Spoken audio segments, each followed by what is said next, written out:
Well, hey! Welcome to another episode of Beetle Dustino coming at you again today with yet another video. And thank goodness, enough ahead of time that I'm getting the review out early of this guy. Power to the People, John and Yoko with the Plastic Ono Band, Elephant's Memory, and special guest. I think I got it fairly close there.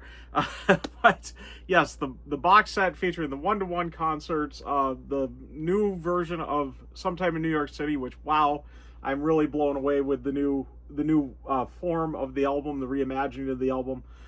This box set has been fantastic. Again, thank you to Sean, Yoko, and the Lennon Estate for gifting me this early release copy to unbox and review.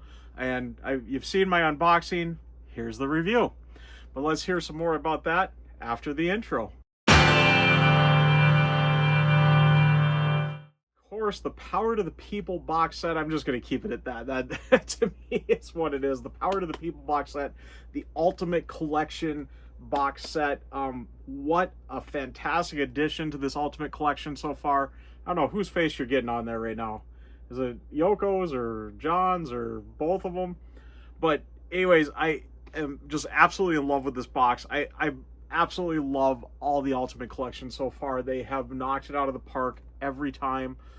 They just keep getting better and better and better. And this box has been just oh my gosh, it's been a long time coming. As you saw my unboxing probably a couple weeks ago. It took me a bit to get through these all because I got a full-time at work, and I try to be pretty active with my family and spending some time with my mom and dad as much as I can, and sitting down to listen to some music, especially all this music, gets to be slicing that into my schedule pretty tough. I've been listening to it in my car. I am driving my car with the CD player, as you can't get this streaming yet, but I've got the disc in my CD player, so it's a little light right now because all the discs are in my Case Logic or the disc player right now. Yes, I still go that route. I'm old school like that. Yeah, I still got the Case Logic to hold them in. As a matter of fact, it's sitting right here. There we go. There it is. I just got this nice little wallet here. I guess that's not in the car, but the disc are in the changer in the car, and there's a few in here ready to go into the car. But yes, I have really been enjoying this box, and I feel so honored and blessed to get this early. Thank you again to the John Lennon Estate and everybody involved there. Like I said, this little channel getting recognized like that is just unbelievable. Let's get into the meat of this and the review itself.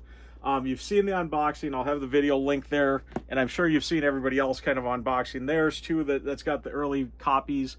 And of course on the 10th, and we're seeing this Saturday, so this coming Friday, you're going to be able to go out to your record shop and get yours, or if you got your pre-order in through John Lennon's website or Amazon or whoever, should be arriving the 10th or somewhere there soon. But yes, this is focusing on the October 30th, 1972, John Lennon and Yoko Ono with the Plastic Ono Band, Elephant's Memory, and special guest headlining the two historic one-to-one concerts that were held at the Madison Square Garden in New York City. Of course, the proceeds from the show went to the Willowbrook School and helping those kids out there and getting them some money and some support, as John and Yoko had seen about that. And the one-to-one film that just came out last year really goes through that. If you haven't seen that film yet, go check that out. I believe it's coming to HBO Max soon. So if you haven't seen it yet, be watching if you got HBO Max for that to come onto there. It's definitely worth seeing. Anyways, I'm going to go through the box set here, my review of everything. Let's start out with the disc menus themselves on the Blu-rays, which were really fun. So disc 1, Blu-ray 1, pretty much features the hybrid show, the afternoon show, and the evening show. When you load up the disc and the menu kind of loads up, you got John kind of doing I think a radio promo for the fact that the evening show had sold out for the one-to-one concert, and they added on the afternoon show also, and they're promoting the afternoon show in it. And then it goes quick from him doing his little version to Yoko doing hers. And so it's just basically them doing their little radio ad for the afternoon show, which is really cool to kind of get. So you are kind of getting a little bonus audio in a way on the Blu-ray, and I'll kind of fill you in on each of them. And oh, by the way, there's spoilers ahead. If you don't want to see until you get yours, I'm kind of giving you some spoilers here and there. Moving on past the Blu-ray there, and we'll get to the other ones as we get to those, but we're going to get on to CD1, which is also on Blu-ray one there, of course. And that would be the Hybrid Show Best of Show. So it combines the afternoon and the evening shows together. 17 tracks on it, and 10 of the 17 are from the afternoon show. Now, it's said, I know on the Wikipedia site for the one-to-one concert, for the live in New York City album, this album is, it's kind of a hybrid version itself. When I think about it, this is primarily the afternoon show too.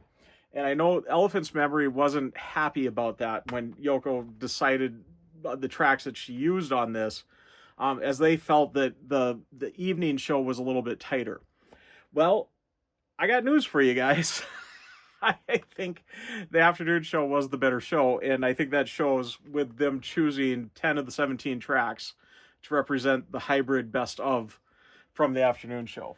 Now, I'm going to get a little more into the criticisms on some stuff towards the end, because I do got something to say about, I know a lot of people are talking about why they included the hybrid show in this box set.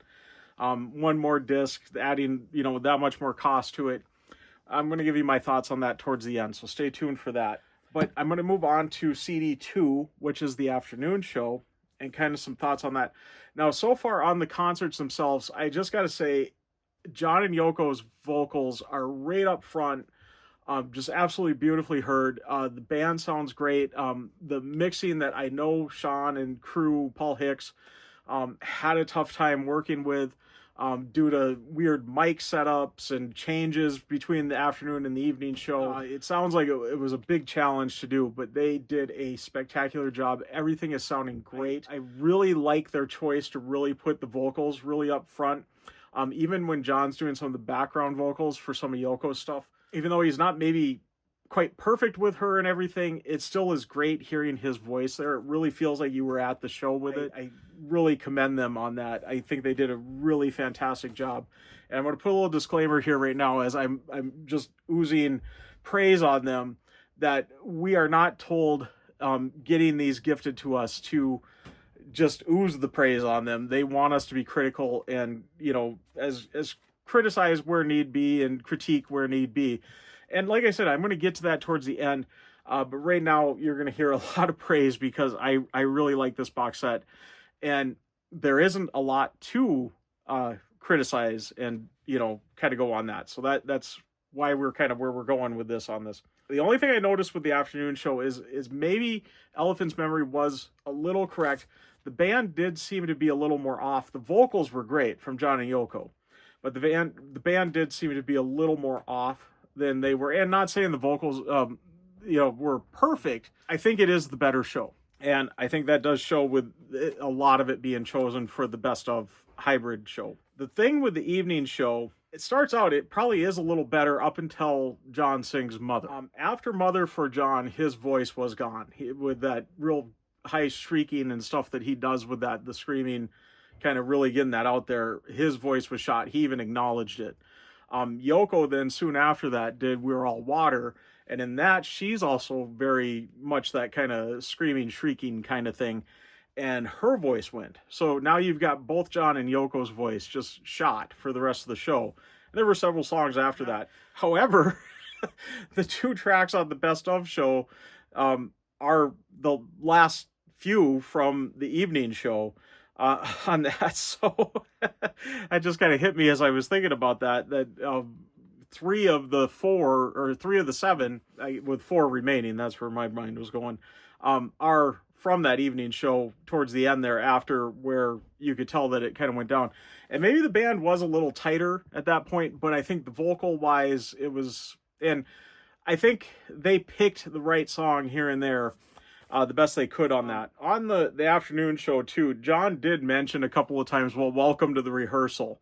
And I think that is kind of something too, with where the band is maybe thinking that, John was even acknowledging something was off there. So that's kind of hopping back to the afternoon thing as we're already on to the evening one. But I'm not going to cover each individual song kind of on this. I just kind of wanted to go through the overall feeling of the show, because I think the meat of this box is coming up starting with Blu-ray 2 and CD CD4.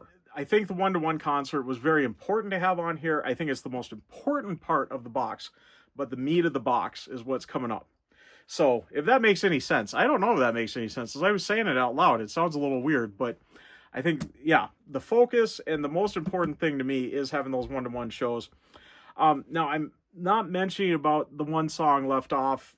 I'll get to that maybe towards the end too with kind of my critiques, even though I know I'm going to mention it here on we're on to Blu-ray 2 and CD4, and I'm first going to talk about the Blu-ray menu.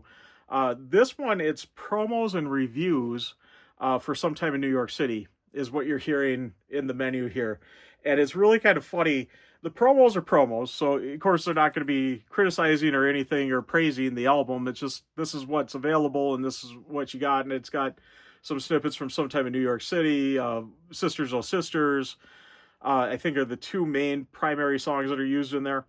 And then it goes into some critiques, and one of them was quite good and really praising of the album, and then it had several that were really down on the album. So but I got a kick out of that. I loved the menus on this. I was so fun popping in the Blu-ray, even though I only listened to it in stereo. I don't have equipment to do the 5.1 and that. I just thought sitting down here listening to it, I thought the Blu-ray would be just an easier, not having to get up, all the time, even though I was getting up pretty much in between each kind of session there anyway, but able to keep the disc going, not having to keep pulling a disc in and out. I only had to do it 3 times instead of 9 times there. So there we go.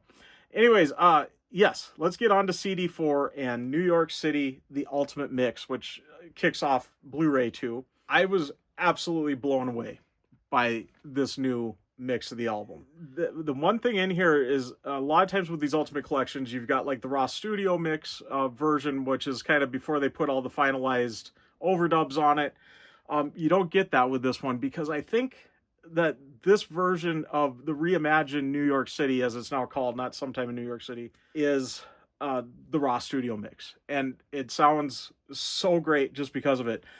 I was like, really, after the first time I heard it, I'm like, have I heard this album before? I know I've heard this album before because I've listened to Sometime in New York City several times. But this is a whole new album. It is such a fun album. I think it was a very smart choice to kick off with New York City instead of the song that got left off. New York City was the side A closer on the original album. And I had to go put on Sometime in New York City. And a little bit of a collection update. I got a OG CD copy of it. I was really happy to find this for not a bad price, in a really great shape. I found this on Discogs. So, and I went out and got that, and I did listen to the original Sometime in New York City again. And yeah, it is a big difference. And I know a couple of the songs are a little extended, and of course the one song is off. And actually the new mix, even with that one song off, is longer than the original here with that song included. So, really kind of interesting. Now, I didn't take a lot of notes on every song, but I did make a couple of notes on New York City and Sisters Oh Sisters, I think I did. I think the reason why I didn't take a lot of notes on a lot of the other songs is as I'm reading my notes here, I'm realizing it kind of falls all together for each of the other tracks. So, on part of why I really loved this new version of the album. First off, just kicking off with New York City, was a smart choice. I think it's a much better place being the album opener than the side A closer. And it really kind of sets you up for, this kind of partying raucous New York City sound, and moving into all the political stuff that they got involved into, and that I think it really kind of welcomes you into the album much better than the original song that did. And one thing with that original song that was opening it and realizing it, listening to the original version again, you basically got 2 songs on the same theme right in a row, with that song that's left off and Sisters Oh Sisters. We're talking the same thing there. So I think that's part of why I'm not missing that song on there. And I'm also going to get into the fact I'm not missing that song. Me being a late Gen Xer, I think I fall into that Zillennial category. I was always uncomfortable with that song to begin with, and I had a hard time listening to this album because of that. And now with that off of there, I think that's it's more refreshing that I'm not having to feel guilty for listening to that song with that word in there. And this is me being my generation talking, and I'm sure younger generations are going to feel a lot the same. Older generations might not quite be in the same thought as me. Even fellow Gen Xers that are maybe more true Gen Xers than I am, you know. So I'm just throwing that out there that, you know, I don't think this is as big of a thing as a lot of people are making it out to be. So I want to be out there in the forefront on that, representing my generation, and I want to put that out there. So I feel like it made me relax and not be as, you know, uncomfortable with the album as I was starting off with that particular song. So there we go on that. But yeah, I'm realizing, looking at the notes here, I've kind of holds true for almost all of them. The horns, which were pretty prominent on this album, are a little more subdued. They're still there, but they're not quite as loud as what I heard on this mix on this one. John and Yoko's voices are very much to the forefront, much like the one-to-one concert, the evening show and afternoon show from the earlier disc there. And I think that it's all the better for that. I think, you know, having their voices so more up front is great.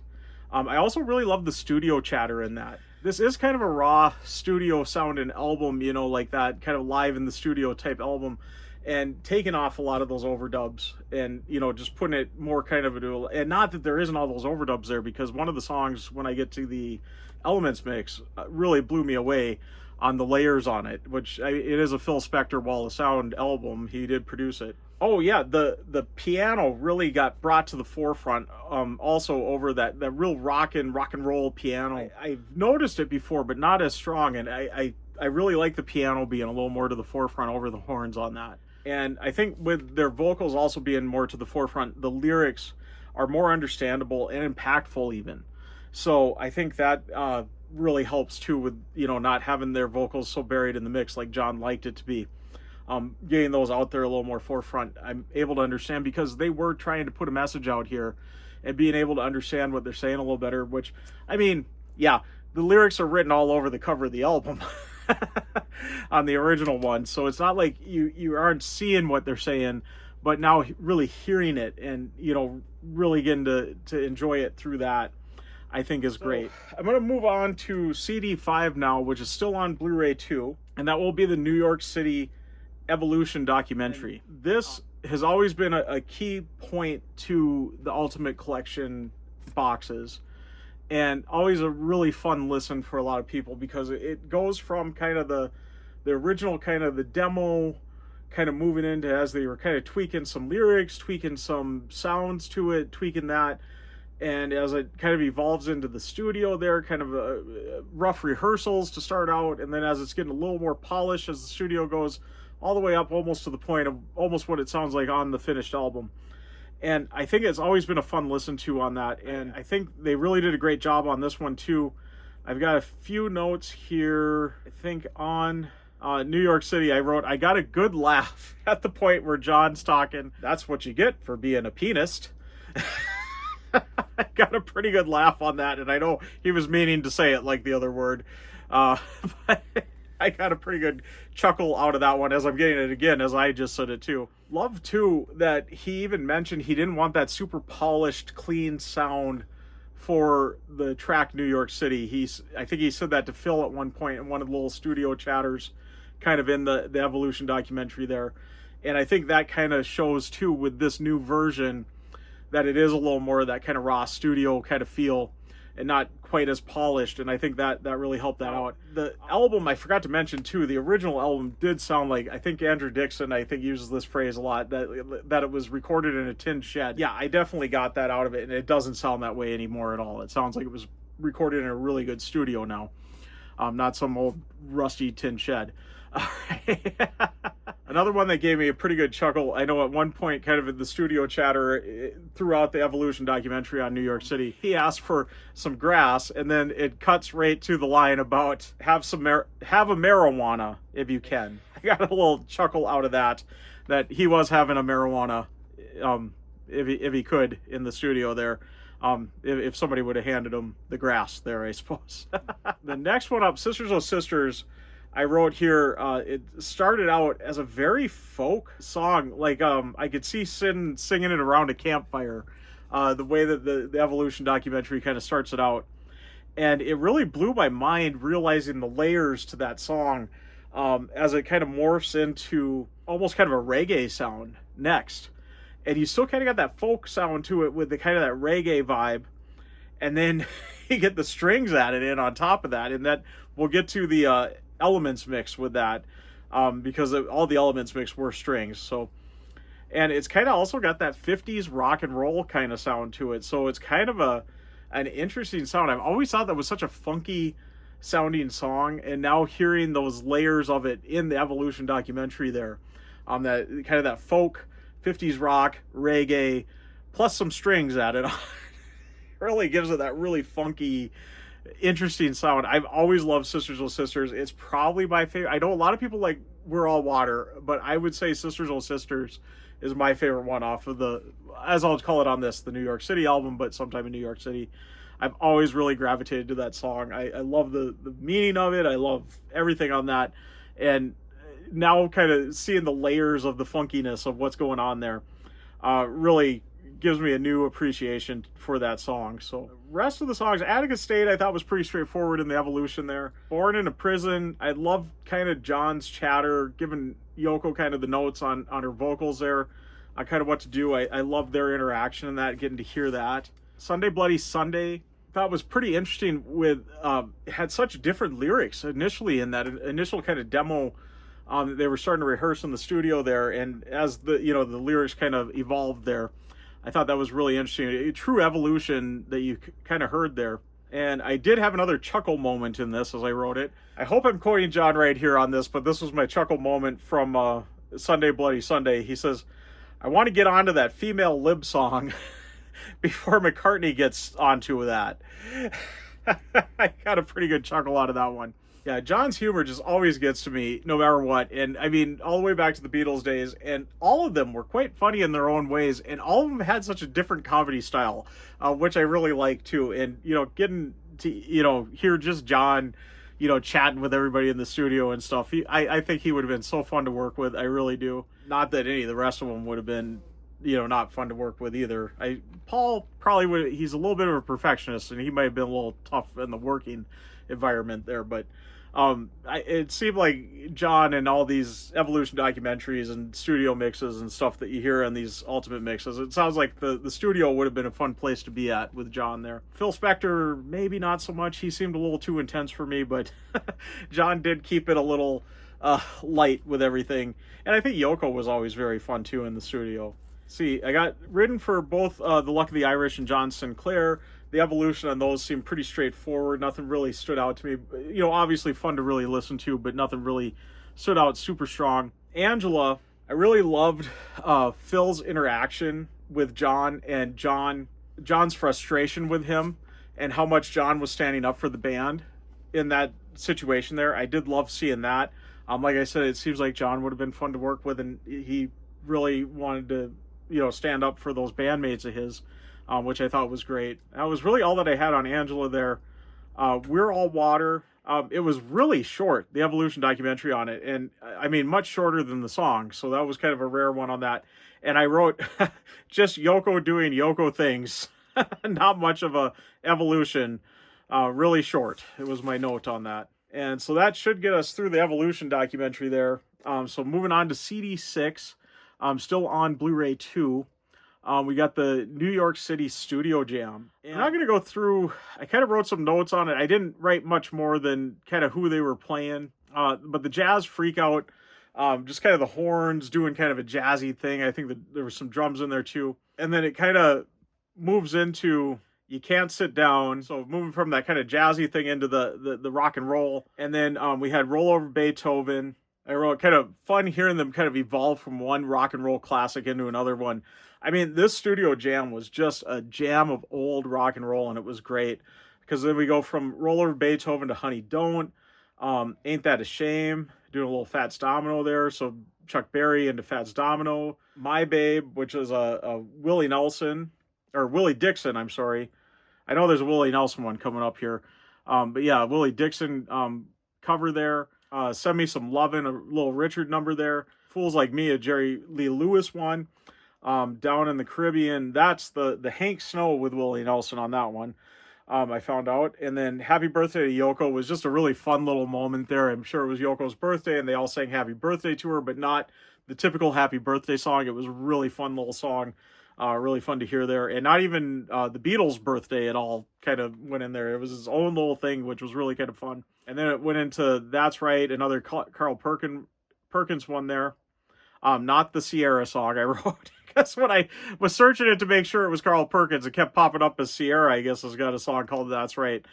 So yeah, don't get confused that it's a Sierra song that John, I guess Sierra was covering a John song. No, John was covering a Carl Perkins song.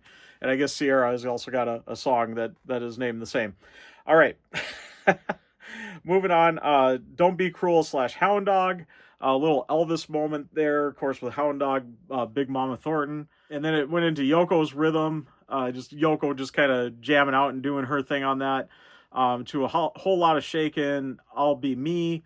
Some more Jerry Lee Lewis there with those. And cover of the Coasters, Yakety Yak there. Onto Roadrunner, a Bo Diddley track. And that is it for that. Now, that Studio Jam is a really fun disc. That one I can see I'm going to be listening to quite a bit because it was fun. It was very full songs on a lot of it, even though it kind of morphed into a lot of itself. But that's going to be a really fun little gem of a disc to have if you get, the big box here. Aside from everything else that's in here, that would be a good reason to get this box here. Also on CD6, kind of ended it off after the Studio Jam, we did get the Elements mix. Let's see, again, it was pretty much all strings only. And I wrote with the Sisters Oh Sisters, I already kind of mentioned it, just how crazy it is hearing the layers of that, the folk song to kind of 50s rock and roll to reggae to now some kind of classical elements with some strings in there.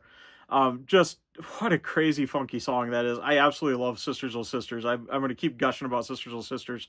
One of my criticisms from the live stuff I'm going to get to there too does involve Sisters Oh Sisters. But anyways, we're kind of moving on to, there was only 4 songs that got Elements mixes on this. So the next is Born in a Prison, once again strings only. Very haunting strings on that one is what I wrote there. And not much more to say on the other ones. The Luck of the Irish was the other one, and then Angela. All strings yet again. And I kind of wrote as my little joke on that, I guess that's why they were the invisible strings, because they were kind of hiding under all these tracks there, but they're not invisible anymore now with the Elements mix on the Power to the People box here, because they're quite to the forefront on those 4 songs for the Elements mix there. So really kind of fun on that. And that should end off CD 6 and Blu-ray 2. Moving us on to Blu-ray 3.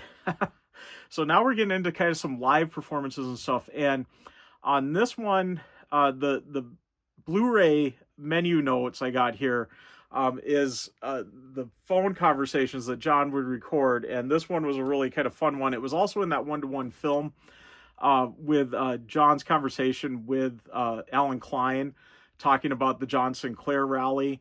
And Alan Klein is like, oh, no, don't play Attica State. And John arguing with him. And then he changes his mind. Alan Klein seems so fake. I could hear in just that little bit of a conversation, I can't believe John and George and Ringo really got working with him. I'm good on you, Paul, for seeing through that bullshit and getting out of there. So, I mean, he seems so fake in this, just how quick he could change. Like, oh, very conservative and no, you're not going to play that song. And then John being the liberal him and nope, I'm playing it, And yeah, I just, yeah, Alan Klein, wow. But that is fun hearing that on the menu there.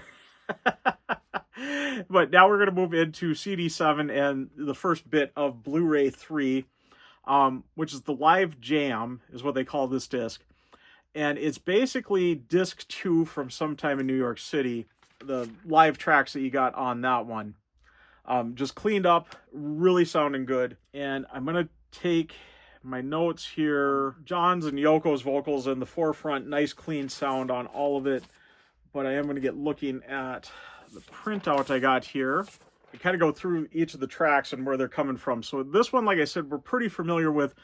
So the first two tracks, which is Cold Turkey and Don't Worry Kyoko, come off of the Sometime in New York City live jam, this disc 2 on that. And those two songs were from John and Yoko / Plastic Ono Band and a star-studded cast of thousands, which I believe included George Harrison and Eric Clapton, if I'm not mistaken, too, in that. That is correct.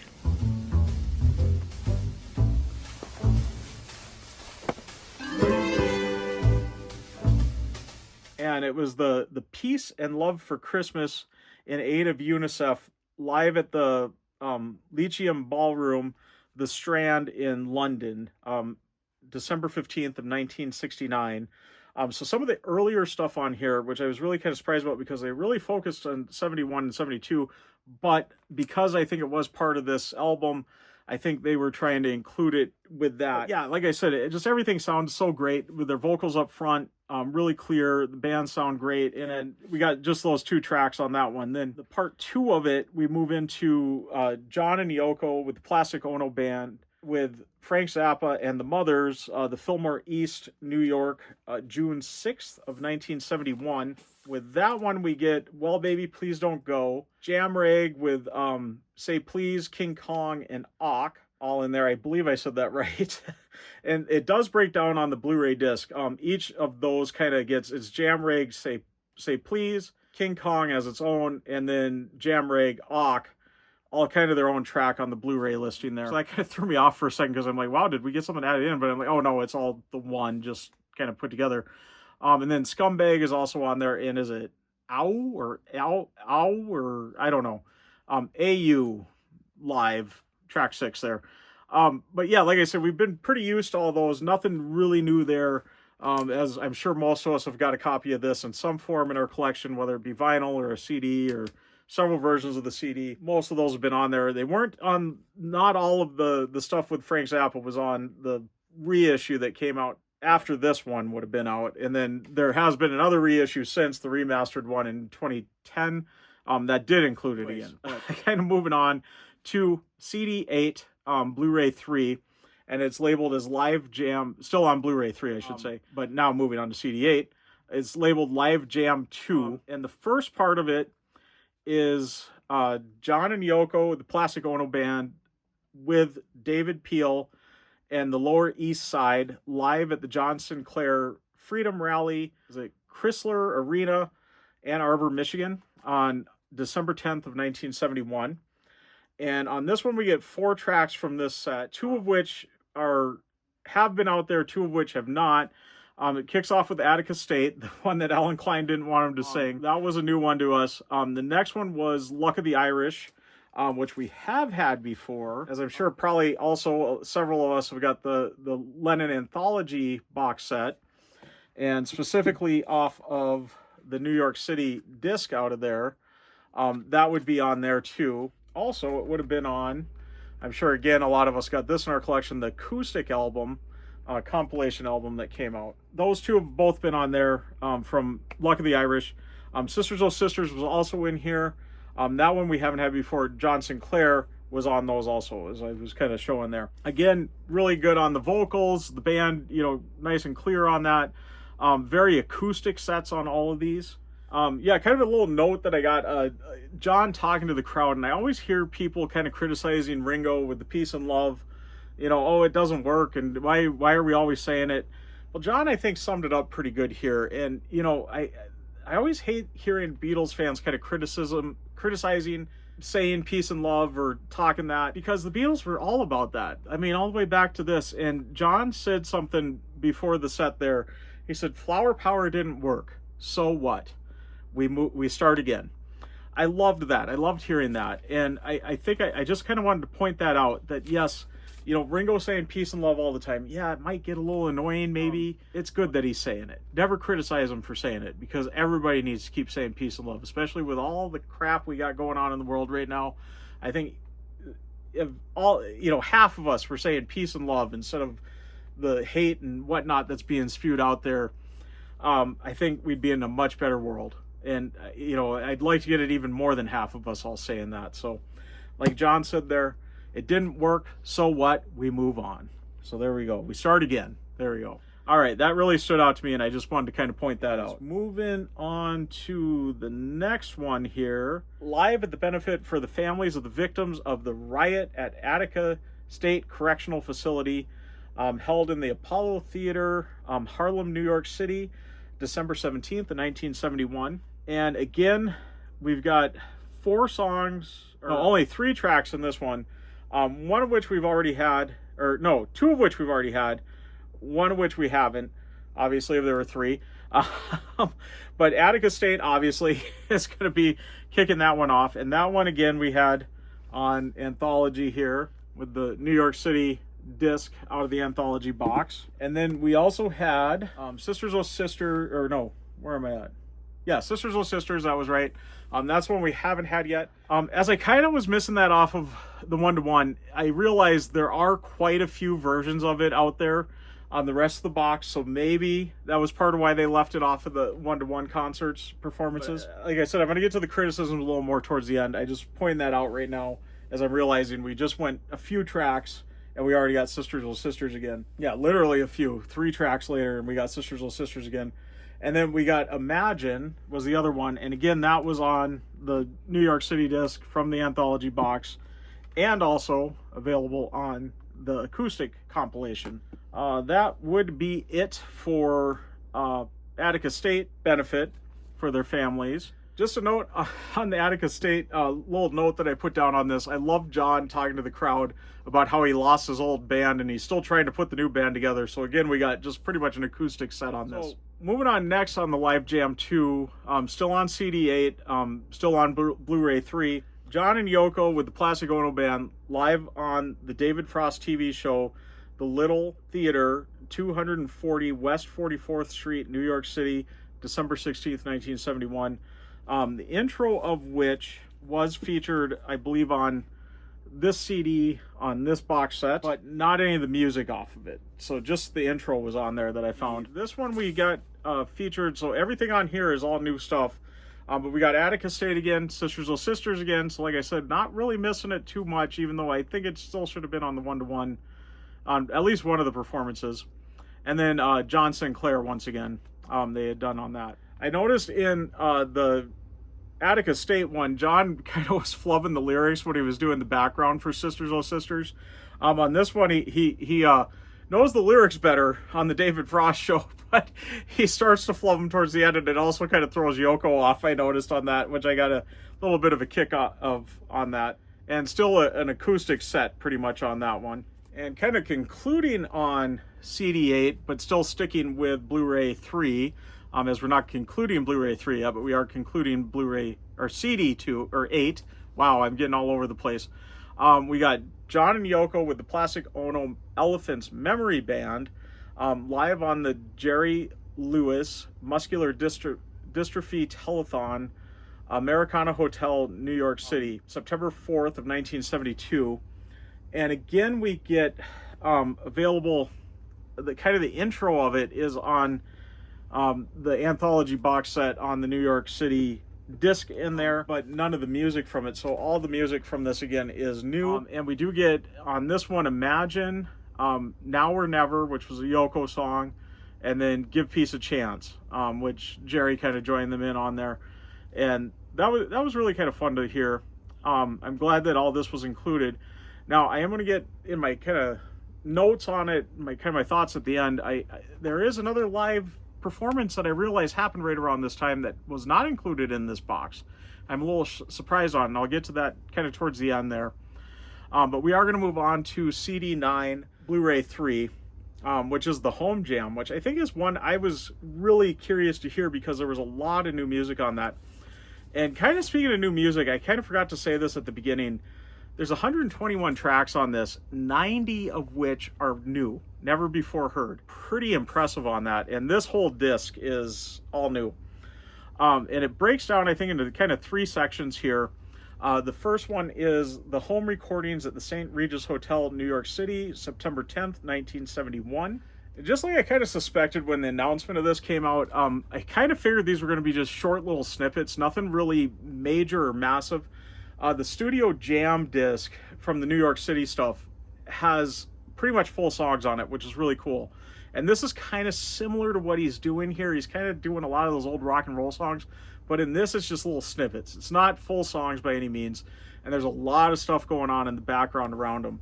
So you can hear Yoko in the background talking on the phone, cars honking down on the street, the TV playing. I think Yoko was probably looking at if she wasn't on the phone. And then even John kind of in between some of the songs, or even during some of the songs, will comment on like a commercial or something that he's hearing on the TV. So it's really kind of a cool look at that. I'm amazed at how crystal clear the crew was able to get this, Sean and Paul Hicks and crew, getting this edited and out there for us to hear. So cleaned up off of the old, I'm sure it was just an old cassette tape, compact cassette, and it sounds just great, because you could hear all that going on with it too. I'm sure if I really paid attention, if I had headphones on, I could probably even hear what Yoko was talking about on the phone, or hear what the TV was saying and stuff. It's really a good sound on it, so good job you guys on that. Really amazing on that. It's really kind of a great intimate voyeuristic glimpse into John and Yoko's day-to-day life, I wrote. I really feel like it was really kind of fun. And we're going to go through the tracks here really quick on it.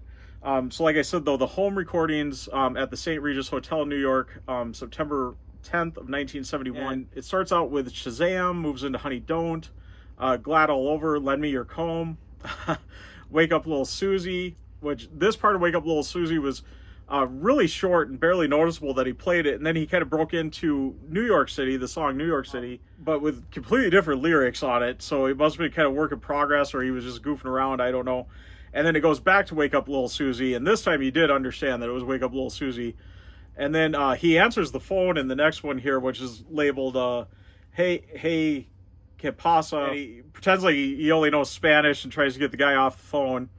And then he breaks into You're So Square, Baby, I Don't Care. Really good Elvis impersonation on that one I wrote. And then it's Vacation Time, Heartbeat, Peggy Sue Got Married, where he kind of kicks off into a whole little Buddy Holly review section here. So we got Peggy Sue Got Married, Peggy Sue, gets another phone call, which he passes off to Yoko on that.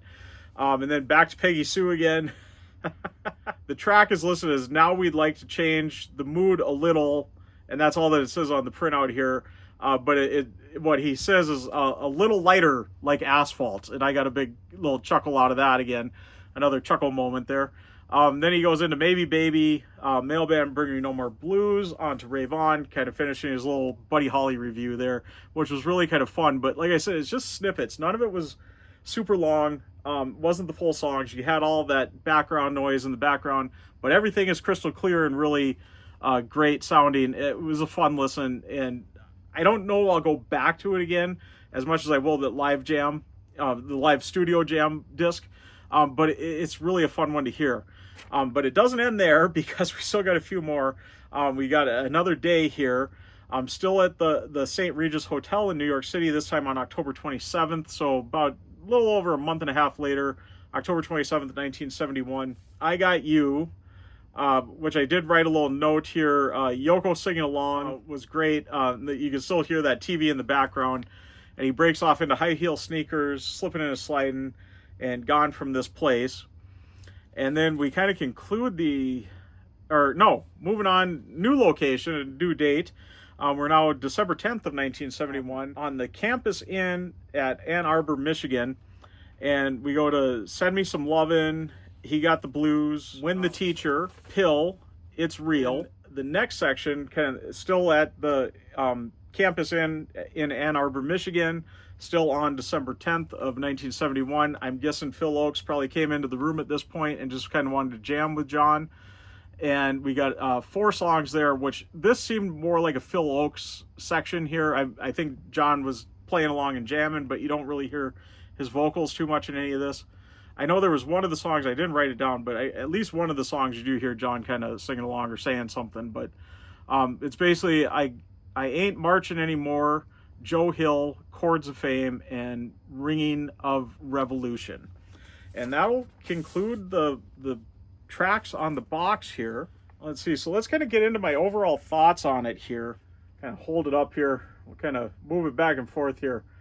I said another ultimate collection, another ultimate collection, and it's slightly different to the other ones in nature of them, as this focuses more on the live performances, whether it be those little, snippets of live performances from different fundraisers and stuff that he did to, TV appearances versus the whole big concert of the one-to-one concert, the afternoon and evening show. And it really focuses more on that live stuff, but we do got in there, like I said, the meat of it, we do got the Sometime in New York City album reimagined to the New York City album. I think it is really a great box set, and it's slightly different than the other Ultimate mixes because you had so many, it's basically the same, 10 tracks or so, just kind of redone in different mixes each one. Where this, we got a lot of different music. You do get a little repeated stuff, but all new performances or whatever on it. So really fun though. I really enjoyed it. I enjoy all these boxes. The Ultimate Mix has been, it's probably one of the best box sets that any artist has got going out there, whether it be a Beatle or anybody else. The crew working on these does a great job. So really kudos to you guys all. I wrote, the album in focus on this is so wonderfully newly changed. I'm shocked I'm listening to the same album. And again, not missing that song. And as I kind of went into there, I think, somebody of my generation, I feel like a lot of us probably were pretty uncomfortable with that song. I don't want to speak for the whole population of us zillennials. For myself, and I feel like there's several others of us that I know I discussed it with my sisters. Me and my sisters went to go see Collective Soul a couple weekends ago, and I know as we were driving back from that concert, I talked to them about that, kind of their thoughts on it, and they kind of were right along the same lines of me on that, and they're right in the kind of the zillennial generation. They're getting more really truly towards the end of the Gen X, beginning of millennial to definitely a zillennial kind of generation there. So what they kind of think on it, what I think, and I feel like if I discuss this with a couple of my other friends, I think they kind of be right along the same boats on that. I'm really not missing that song that everybody makes such a big deal about. But yeah, I think it's really important that we do have the one-to-one concerts on this, and it's such a historical thing, as John didn't do really any full-length concerts outside of the Beatles on his solo stuff. Even the Beatles, it was only in the early years, so for any Beatle to be doing anything live again was quite a thing. And I think it's a very historic thing that this is his one time that he did kind of two times, I guess, that he did a full concert. And I love the fact that this box does highlight that and feature it, and I'm so glad that we have that. And I wrote, plus the wonderful studio jam and home recordings were just absolutely fantastic. And I'm going to get into a few little critical notes here. As I said kind of at the beginning, I want to kind of speak of the hybrid disc, because I know there's been a lot of criticism to it on why they included it when you've got the afternoon show and the evening show. So you're just getting doubled up songs from those two discs, because there's not even anything different with the mix on it. It's just the order of the tracks, and some tracks are there and some tracks aren't. I think it was good that they included it, because not every time am I going to want to sit and listen to the full afternoon show or the full evening show. I think it will be great if I just want to sit down and listen to the concert. It is nice to have that option to just put on the hybrid, the best of, and not have to listen to both versions to hear the best of. So I think it was really good that they included it in this box. I don't think that it was going to add that much of a cost to it. I'm sure it's going to make it a little more expensive, but not that much. I think it was a good inclusion. However, I don't think it should have been labeled as disc 1. And I mean, correct me if I'm wrong on this. Whoever all is watching this, let me know on this. I think it should have been disc 3. There we go. I think the afternoon show should have been disc 1. The evening show should have been disc 2. And then the hybrid show should have been disc 3. So, I mean, just a real minor little criticism there. And, if you think I'm off on that, let me know. Because, I don't know, sometimes I get these crazy thoughts like that, and maybe everybody else is like, oh, no, that makes more sense there. So, let me know on that. That's just my one tiny little criticism on that part. I did go on in my notes here talking about, again, that particular song. I think I've covered that enough. But I am going to cover another song that was left off of the one-to-one stuff. It clearly wasn't left off of the rest of the box because it's included in the the Ultimate Mix New York City album. It's included in the Elements Mix. It's included in the Evolution documentary on that. It's also included in several of the live performances on the other live performances. But it was performed at both the afternoon and evening show for the one-to-one concert, and it's not on either of them. Now, my thought on this that I noticed is I also believe that Give Peace a Chance was performed at both the afternoon and the evening show. Correct me if I'm wrong on that, but from what I saw on set lists that I did find on the one-to-one shows, it was listed for both. They did leave that obviously off of the afternoon show, Give Peace a Chance. That brought the afternoon show quite a bit shorter in length there. What was that disc was like 66 minutes or something, and the other one was 70 some. So what I'm thinking that they should have done is include the afternoon performance of Sisters Oh Sisters, and obviously leave off the Give Peace a Chance. Then what do you do putting it onto the hybrid best of if that's the only option for it, and we're trying to include the full concert? Because already the hybrid best of is maxing out at 2 LPs, 1 CD. How do you, it's rate to the max on what you could do for an LP or a CD on that. So what do you do on that? Well, they did include that 10-minute long Give Peace a Chance, which I think what you could have done for the hybrid is also include Sisters Oh Sisters in that from the afternoon show, edit down the Give Peace a Chance to enough that you got a little snippet of it, but because, who really needs to hear that twice? That is the one song and I heard one of the other reviews I watched really kind of criticize this part too. Kind of cut that down on the hybrid best of, include Sisters Oh Sisters with that too. So the afternoon performance Sisters Oh Sisters, then include that on the hybrid also with a cut down Give Peace a Chance. And I think that would have worked great. And really gave it kind of a different thing to that hybrid disc too. The only other thing I was going to kind of go over is just kind of each of the Ultimate mixes so far and kind of show you it with the others, because that is one thing, and I think as reviewing the box itself, not only the music on it but the box itself, I think it's really important that the Lennon Estate has been doing a really good job on is they're keeping these exactly the same dimensions. Yes, they get a little wider to fit some more, but they're not getting taller or longer in this way. They're keeping them all at this kind of same dimension, and that's really great because there's the first one that came out in the series with Imagine, and as you can see there on your shelf, it's going to sit just beautifully with this. I just kind of, as I noticed as I pulled my other ones out, I do consider Give Me Some Truth as part of the Ultimate Collection. And as you can see, Imagine and Give Me Some Truth are the exact same size box, and then we got Plastic Ono Band, got little dominoes going here with them all laid out on the floor, and Mind Games. I noticed these two are the same size, but so is, they're maybe slightly, just a little bit wider, but otherwise these three are pretty much the same size. I guess part of the people, now that I'm looking at them this way, it is just slightly, just ever so slightly a little wider than these, but still looking great there on your shelf next to these. I love these three, all got the foil on them, don't they? The gold foil, silver foil on these. So really kind of fun looking at that. Another thing I was going to just kind of show, I kind of repackaged this from what they had it. And this is just weird showing here. Kind of customized my box. I opened my box and I customized it. So, but I did put that sticker here in the front page of the book here. And I put the hype sticker there and even my Made in Germany down there, taking off the shrink wrap. And I did that with all of my, I kind of had just the shrink wrap saved and folded up in there, but now I took the hype stickers off on each of them. And you notice also I found that the poster works a little better tucked into these. I felt so nervous I was gonna slide this in and the poster was gonna crush over and get crushed there, so I put that in between these and it seems to be working pretty good there. And also in these, well, this one I got my wonderful little note here from the Lennon Estate. I'm storing in that folder, and then this folder, as I said, my discs are in the car, the Case Logic. I got this one tucked in, and I feel like it's just staying a little safer tucked into those like that.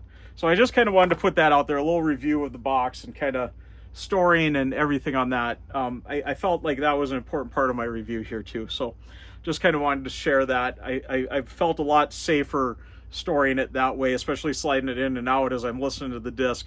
And I was getting so afraid I was going to crush the poster there, and I thought, well, why don't I just put it in between the folios? I think it'll hold a little better in there, and I'll be able to control it a little better in there too. So, and I found that was the truth on that. So, and yes, I have really enjoyed this. I'm really happy to have this, and I think anybody that adds this into their collection is going to really enjoy it. I don't think you're going to go wrong either with the 1 CD or the 2 LP version, which is just the hybrid show. I don't think you're going to go wrong either with the 2 CD or the 4 LP box either, which is just the afternoon show and the evening show. But you are missing all the New York City stuff on that. And I didn't write that down. I'm surprised. I'm glad it kind of hit me here. Kind of another criticism on it, but maybe there's something coming in the future. I think they're kind of really missing out on not having the new reimagined New York City album out singly on its own, especially a vinyl version of it. And I think I made a comment to Beatley Tone as he was mentioning that, kind of agreeing with him. And I said maybe Record Store Day, Black Friday Record Store Day coming up not far from now, or possibly the next Record Store Day for April there for 2026. Who knows? Or maybe they are going to just do a standalone release on it. Yet another one too that I did have written down somewhere. Where did it go? Kind of surprised it's not on here. And I did mention it earlier, why the Mike Douglas show was left off. I said there was one performance that happened right smack in the middle of all this that isn't included in this, and that would be the Mike Douglas show and the performances on that. And why those were left off, because it's smack in the middle of it in February of 72. My thoughts are is maybe they're planning a standalone album, as there's enough material between all those shows that they did to fill up, it's probably about 9-10 tracks, isn't it? Another thing is maybe just getting the rights to the Chuck Berry stuff with him, collaborating with him, with John on that one performance there. Maybe there's something with that too, holding it up. And I would just love to see a standalone version of that, if that is what the plan is. And I just want to put that out there, that I think the Mike Douglas show performances would make a great album and really complete this live era of John Lennon between Live Piece Toronto 1969, this box set now, and if they do the Mike Douglas stuff, I think we're going to have a pretty full live era solo John Lennon. The only other thing is on this box, and also this box here, as you can kind of see the spine there, which would be the Elton John, the 3 tracks that he did with Elton John in 1974 there. But those they might be saving for the Walls and Bridges box when that comes out, hopefully next year. I really hope that's coming next year, because I really love these Ultimate Mix box, Ultimate Collection boxes, and I think I have heard that they are working on it. I think it is planned for 2026. Correct me if I'm wrong out there, of anybody that does truly know on that, but I thought I've heard that rumor from pretty good sources on that. So I'd really like to see that come out though for 2026, because I really want to keep adding to this collection. I think it's fantastic. I don't know if they could do the Mike Douglas show even in a box like this, you know, include the Daytime Revolution documentary. Where is it at? There's my Blu-ray on it, the Daytime Revolution documentary there. Include that as part of the box, and then include the album of the performances from it, which I think they do have some of the audio on here on the Blu-ray from that. But, you know, that would be great if they had it on a CD and a vinyl version of it. So I don't think it's all the performances are on that. I think it's just a handful of them. So anyways, I think I've got it all covered there. Wow. All right, hopefully this isn't going to be too long. I've been worried about how long this is going to be, but I wanted to get it out there before the 10th. But yeah, I've really enjoyed it. Overall, fantastic box set. I do want to give it my Dustino score, box set score one of these days, but I'm going to save that for another day, as I just wanted to get the review crashed out there and kind of where I'm kind of standing on it all. It's been a very fun listen. Thank you so much again to Sean, Yoko, the Lennon Estate, and Simon for sending me this early copy. I feel so blessed on that. I'm so happy to get this, and it's just been so much fun just listening to it, and, you know, knowing I kind of got it early. I think probably the only one in my little town that's got a copy of it. So, but I can't wait for everybody else in my little town to get a copy of it too. and enjoy my excitement with it, because I think everybody's going to really enjoy this if you're a John Lennon fan and a Yoko fan. But I am going to get signing out totally. Before I do that, though, once again, I want to thank all my subscribers, and thanks to you new subscribers. And if you haven't subscribed yet, please do. And do hit the notification bell so you know when I got new videos coming out. Also, please give the video a like if you liked it. And like I always say, if you stuck around to this point, especially on this super long video, you must like it. So please give it a like, and do leave a comment. I love having a discussion with everybody. Let me know your thoughts. I guess once you get your copy of it, what you think of it. I think everybody's going to really enjoy it. And, you know, get that out of your head on that one song on it. It's so fantastic, whether that song's on it or not. It's a fun listen. It's a great time, and I think it's a very historical thing too, to have all this collected in one box. So really great, all these live performances of John and Yoko here. So but yeah, I am going to get fully signing out. Whew. I am Beetle Dustino signing out.